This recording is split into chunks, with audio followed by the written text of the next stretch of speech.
Chapter 8 है ये, more elements in HTML। Multiple choice question.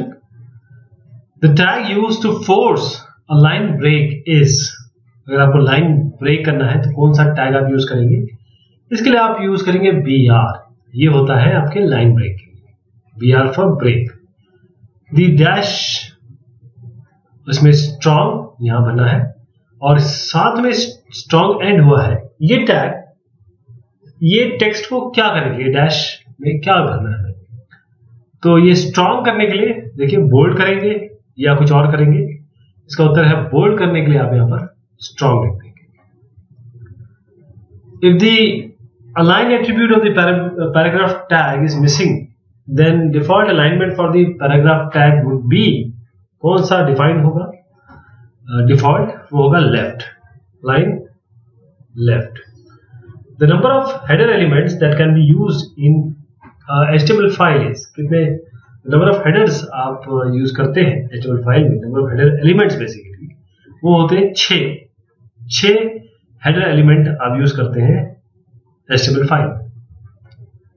The default font for a page should be provided using dash tag। कौन सा default font?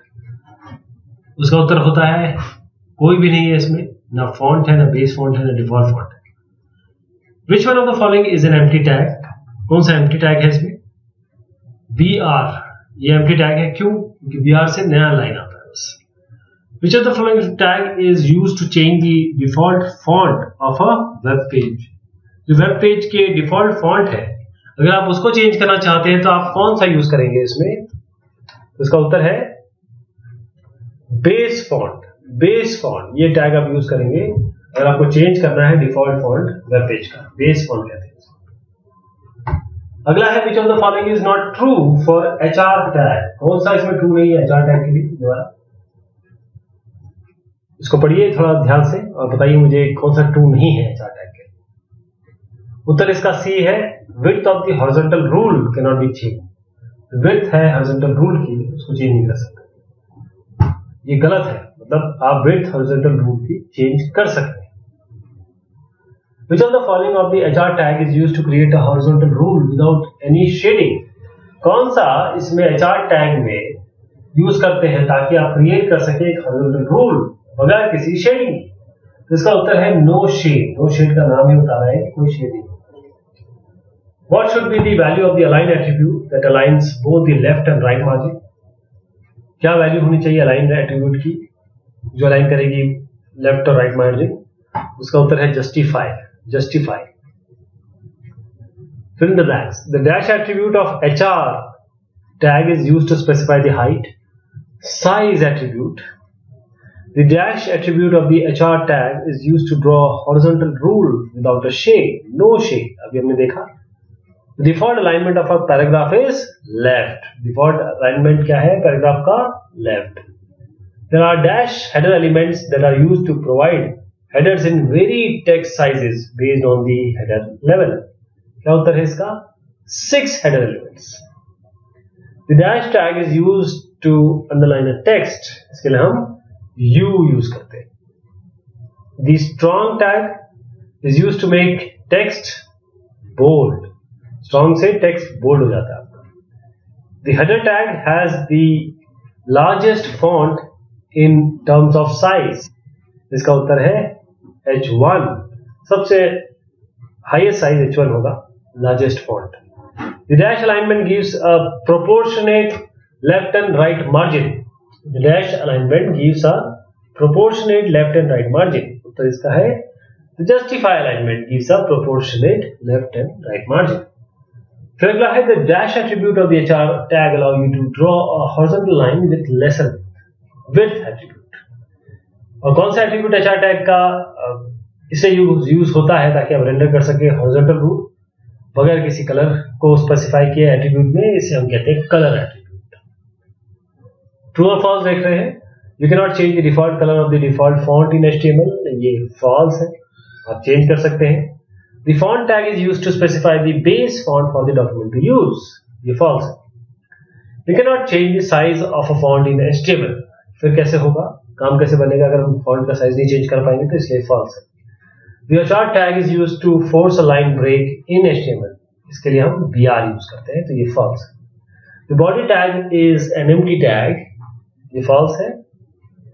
You cannot change the default font of a page. ये false है. अगर हम font नहीं change कर पाएंगे तो कैसे काम चलेगा? The transparency attribute of the HR tag is used to draw a horizontal rule without any shade. ये false है. The alignment of a paragraph is by default right aligned. ये गलत है क्योंकि ये right aligned नहीं होता है. 6 different levels है header tags के. True है. H1 said 6. Base font tag always supersedes the font tag. False है. अब who was the developer of HTML language? किसने बनाया था HTML language? Hypertext Markup Language. Tim Berners-Lee. Tim Berners Lee जो कि जनक भी माने जाते हैं इंटरनेट के, उन्हें हम जानते हैं क्योंकि उन्होंने HTML बनाई. Tim Berners Lee. What is an empty tag? Empty tag क्या होता है? एक टैग जो अपने आप में अलग उसकी एक वैल्यू होती है, अलग उसकी प्रेजेंस होती है, जिसके लिए क्लोजिंग टैग देना होता है. जैसे अगर आप ये लिखते हैं बॉडी, तो उसके लिए आपको एंड बॉडी देना पड़ेगा, ऐसे करना पड़ेगा, बताना पड़ेगा. जैसे HTML ही है, HTML अगर यहां लिखेंगे तो आपको एंड में HTML के डॉक्यूमेंट के एंड में ऐसे HTML करके एंड करना पड़ेगा. लेकिन इन टैग्स पे नहीं होता है. एम्प्टी टैग एक ही चाहिए, ये इसकी जरूरत नहीं, ये चाहिए, इसकी जरूरत नहीं. What is the body tag in HTML use for?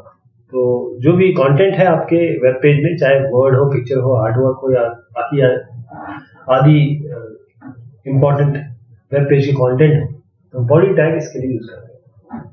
What is styling with reference to background images? Styling क्या होती है बैकग्राउंड इमेजेस के हिसाब से? वेब ब्राउजर में इमेज का रिप्लिकेशन बार बार, जैसे मान लीजिए ये आपका एक वेब ब्राउजर, अब आपने एक इमेज लगा दी, पूरे तरीके से स्ट्रेच कर दिया तो पूरी में आ जाएगी. अगर टाइल करेंगे तो उसका एक्चुअल साइज होगा, साथ में टाइल हो जाएगी, ऐसे यहां पर ये टाइल हो जाएगी. ओके, मतलब वही इमेज बार बार आपको दिखाई देगी. What are HTML tags use for? HTML tag किससे यूज करते हैं? HTML जो टैग्स है, नॉर्मल टेक्स्ट को हम HTML कोड से अंतर दिखाने के लिए यूज करते हैं, जो एंगल ब्रैकेट्स के अंदर हम देते हैं. और जो ये टैग HTML कमांड में यूज होते हैं, ये कमांड करती है, बताती है वेब ब्राउजर को कि देखिए साहब इस टैग के हिसाब से ये काम करिए. जैसे अगर हमने ये BR दे दिया तो ये क्या करेगा? ये देते ही BR देते ही लाइन ब्रेक हो जाएगा. तो इसलिए कमांड है और एंगल ब्रैकेट के अंदर है, तो HTML टैग्स इसलिए यूज होते हैं.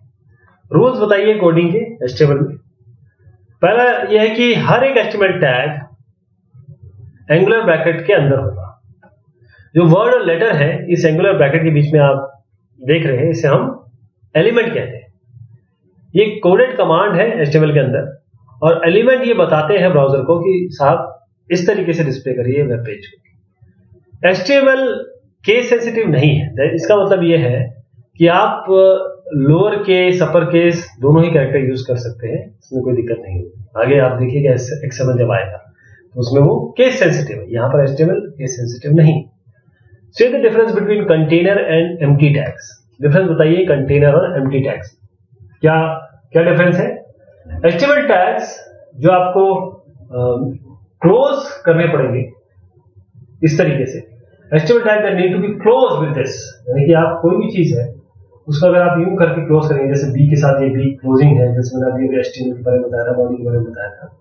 तो HTML tags जिसको हमको क्लोज करना पड़ता है इस कमांड से, इसे हम कंटेनर टैग कहते हैं. जैसे बी के साथ एंड बी है, ये वाला बी, ये कंटेनर टैग है और इसे हम नेस्टेड टैग भी कहते हैं. और जो टैग है जिसको हम इसके लिए क्लोजिंग नहीं लगती, ये वाली क्लोजिंग वाला नहीं लगता, इसे हम एम्प्टी टैग कहते हैं. जैसे BR है, HR है, ये एम्प्टी टैग्स है जिसको हमें क्लोज नहीं करना. Even the comments are ignored by compiler. Why do you think comments are required in an HTML page? इन्होंने कहा कि कमेंट इग्नोर किए जाते हैं कंपाइलर द्वारा. जो HTML का बेसिकली कंपाइलर नहीं होता, इसमें HTML के लिए इंटरप्रेटर होता है, ब्राउजर के अंदर इंटरप्रेटर होता है जो HTML को इंटरप्रेट करता है, जानता है, समझता है और उसके हिसाब से एक्शन करता है। तो कमेंट इग्नोर हो जाते हैं, फिर भी क्यों आप लिखते हैं, क्यों रिक्वायर्ड होते हैं? ये बेसिकली कोड की इंफॉर्मेशन को बढ़ाते हैं। ये नोट्स, ये जैसे आप किसी भी जगह पे नोट लिख देते हैं ना कि आपको याद रहे या फिर आपने क्या किया है, रिमाइंडर है या कोई और देखे तो उसको समझ में आ जाए, इसलिए हम HTML कमेंट्स लिखते हैं। हेडर्स क्या होते हैं? आपको हेडर टैग लिखना है, डिस्प्ले करना है लेवल 2 हेडिंग, कंप्यूटर को लिखना है जो सेंट्रल लाइन हो। देखिएगा, सबसे पहले समझिए हेडर्स क्या है। हेडर एक बहुत सिंपल फॉर्म की टेक्स्ट फॉर्मेटिंग है जो आपको इस बात के लिए अलाउ करती है कि जो हेडिंग है या हेडिंग्स या पेज के हैं या नए सेक्शन या सब सेक्शन के, तो आपका मेन होगा हेडिंग, फिर सेक्शन, फिर सब सेक्शन, इस तरीके से सब सेक्शन ऐसे ऐसे जाएगा। जो 6 हेडर एलिमेंट्स है H1 से लेकर H6, ये आपको अलग अलग टेक्स्ट साइज देते हैं। अब अगर आपको एक कंप्यूटर लिखना है तो पहले कंप्यूटर लिख लीजिए। अब इन्होंने कहा कि आपको लेवल 2 देनी है तो H2 लिखिए, यहाँ पर H2 सेंड कर दीजिए। अब इनका कहना है कि आप इसको सेंटर अलाइन करिए, तो align is equal to centre, इसके लिए align is equal to centre आ जाएगा। What is the paragraph element in HTML used for? P किस लिए यूज होता है? P paragraph. आपको एट्रीब्यूट बताने हैं 2 पैराग्राफ टैग के और उसका यूज। तो जो पैराग्राफ टैग है ये वाला, ये डिफाइन करता है पैराग्राफ को HTML, ठीक। P के, ये P से शुरू हुआ है और P से ही एंड हो गया है, ठीक, लेकिन इसके साथ ये स्लैश है। तो पैराग्राफ टैग ये यूज होता है ताकि हम पैराग्राफ को डिफाइन कर सके, और जितने भी टेक्स्ट आप इसके अंदर रखते हैं वो दूसरे से इस कंटेंट को अलग करते हैं। वर्टिकल स्पेस होती है उसके बीच में और पिछले और अगले कंटेंट में। तो जो एट्रीब्यूट है इस पैराग्राफ टैग के, उसमें P अलाइन लेफ्ट कर सकते हैं, P अलाइन राइट कर सकते हैं। ये अलाइन करेगा लेफ्ट पैराग्राफ को, पैराग्राफ कंटेंट को लेफ्ट में, ये पैराग्राफ कंटेंट को राइट। HTML टैग्स लिखिए as directed. Use the font tag to display this text is in blue colour में लिखना है इसको। और दूसरा ये है, change the given text to bold and italics, this text is in bold and italics. तो पहला है आपको यूज करना है फॉन्ट टैग ताकि आप डिस्प्ले कर सकें ब्लू कलर में। तो इसके लिए सबसे पहले इस टेक्स्ट को लिखिए। अब क्योंकि फॉन्ट बताना है तो फॉन्ट करिए, यहाँ पर फॉन्ट के साथ एंड करिए। अब आप कलर बताएंगे तो इसका एट्रीब्यूट कर लिखना पड़ेगा, colour is equal to red, double quotes में लिखते हैं इसको, इसे एट्रीब्यूट करना है, एट्रीब्यूट वैल्यू। अब आपको ये जो कंटेंट है बोल्ड और इटैलिक में करना है, तो ये कंटेंट लिखिए। यहाँ पर पहले बाहर बोल्ड कर दीजिए और उसके बाद इटैलिक करना है तो इटैलिक कर दीजिए, और दोनों को आप एंड करेंगे तो बोल्ड के अंदर इटैलिक आएगा। 12वां है, identify the errors and write the corrected HTML statements. क्या एरर्स हैं और आप करेक्टेड HTML स्टेटमेंट लिखिए इसमें। Body BG colour is equal to red, okay, और font face equal to Arial. ध्यान दीजिएगा, बैकग्राउंड की जगह यहां पर आप BG कलर करिए, ये गलती है। और इसमें फॉन्ट टाइप नहीं, फॉन्ट फेस होता है, font face equal to Arial. Application based question देखते हैं। ऑब्जर्व करिए ये वेब पेज जो आपको दिख रहा है और इसका HTML कोड लिखिए ताकि आप इसको जनरेट कर सकें। आपको कुछ पॉइंट्स नोट करने हैं जब आप जनरेट करें। टाइटल ऑफ जो पेज है उसका बेसिक HTML पेज आना चाहिए। तो उसमें देखिए सबसे पहले आप HTML लिखेंगे। यहाँ पे एक बाउंड्री भी दिख रही है, यहाँ पर आपको एक पैराग्राफ दिख रहा है, फिर एक लाइन दिख रही है। यहाँ पर आपको अलग अलग जो साइज में फॉन्ट के हिसाब से आपको यहाँ पर अलग अलग चीजें लिखी हुई है, इटैलिक है या अंडरलाइंड है, तो ऐसे हम लिखेंगे। तो इसके लिए क्या करना पड़ेगा आपको कि जो चीजें इसमें दी है वो समझ लीजिए। डिफॉल्ट फॉन्ट स्टाइल पेज का times Roman new, size 12। Text HTML stand for England, ये पैराग्राफ होगा ग्रीन कलर में और उसको जस्टिफाई करना है। हॉरिजॉन्टल रूल रेड में होगा, हाइट 2। 4 लाइन जो हॉरिजॉन्टल रूल के बाद आएंगी वो डिस्क्रीट लाइंस होगी। जो लाइन ब्रेक है उसके बाद क्या क्या प्रॉपर्टीज होगी, पहली लाइन लेफ्ट अलाइन होगी और उसके साथ फॉन्ट स्टाइल होगा ये, और साइज होगा 14, मैजेंटा कलर होगा। सेकंड लाइन लेफ्ट अलाइन होगा लेकिन जो बोल्ड टेक्स्ट है वो डिफॉल्ट फॉन्ट में होगा। थर्ड लाइन इटैलिक्स में होगा लेकिन जो राइट अलाइन है वो बुकमैन ओल्ड स्टाइल में होगा। जो फोर्थ लाइन है वो बोल्ड और अंडरलाइन होगा और उसमें वो सेंटर अलाइन होना चाहिए। तो ये इसका कोड है। देखिए इसमें हम HTML से शुरुआत की, HTML से एंड करना है। बॉडी से बॉडी के पहले हम यहाँ पर ये इसमें आगे भी है, इसके पहले मैं आपको इसको थोड़ा सा और समझा देता हूं। तो देखिएगा इसमें HTML एंड हुआ है, और फिर आप देखें हेड में यहाँ पर, क्योंकि उन्होंने कहा है कि बेसिक HTML एग्जाम्पल होना चाहिए, तो हेड के अंदर आप टाइटल देंगे, ये टाइटल हो गया। फिर बेस फॉन्ट फेस, क्योंकि उन्होंने कहा है कि टाइम्स रोमन न्यू होना चाहिए, ब्लू होना चाहिए, साइज 12 होना चाहिए, तो आप पूरा दीजिए यहाँ पर base font face equal two times Roman colour blue size 12। Head को एंड करिए, फिर बॉडी का body H1 align centre, HTML को आपको सेंटर अलाइन करना है, फिर जस्टिफाई करना है, पैराग्राफ को अलाइन जस्टिफाई करिए, फॉन्ट कलर को ग्रीन दीजिए और इसको लिख दीजिए। उसके बाद फॉन्ट को एंड करिए, क्योंकि फॉन्ट यहाँ शुरुआत किया था, पैराग्राफ यहाँ शुरुआत किया था, इसको एंड करिए। और उसके बाद आप HR साइज जो 2 है और कलर रेड दिया हुआ है, फॉन्ट फेस इसका बुकमैन ओल्ड स्टाइल है, अगर ध्यान दें तो जो बुकमैन ओल्ड स्टाइल अगर यहाँ पर देखें तो first line should be left align and should have this. तो जो 4 लाइन का हॉरिजॉन्टल रूल है, HR क्या होता है, हॉरिजॉन्टल रूल होता है, 4 लाइन का हॉरिजॉन्टल रूल होगा ताकि डिस्क्रीट लाइन आए, पैराग्राफ में ना आए। तो इसके लिए क्या किया हमने यहाँ पर हमने HR हॉरिजॉन्टल रूल दे दिया, साइज 2 है, कलर रेड है, फॉन्ट फेस दिया बुकमैन ओल्ड स्टाइल, साइज 14 है। यहाँ पर आपका हो गया, फॉन्ट आपने दिया, एंड किया, ये फॉन्ट शुरुआत की थी। BR में आप लाइन दिया, क्योंकि ये कह रहे हैं हर एक अलग अलग लाइन होना चाहिए, तो लाइन स्पेसिंग दी। फिर B दिया, यहाँ पर एग्जाम्पल है बोल्ड टेक्स्ट का, फिर BR एंड हुआ। फिर अलाइन राइट, इसको अलाइन राइट करेंगे, P से एंड करेंगे, BR एक लाइन दिया, अलाइन सेंटर किया पैराग्राफ को, यहाँ पर आपने, क्योंकि ये बोल्ड अंडरलाइन हुआ, तो बोल्ड अंदर करेंगे, अंडरलाइन बाहर करेंगे, फिर P से बॉडी टेक्स्ट। ओके, तो ये हमने आज एक और चैप्टर देखा जिसमें HTML की और बात की। बहुत शुक्रिया, बहुत धन्यवाद सभी।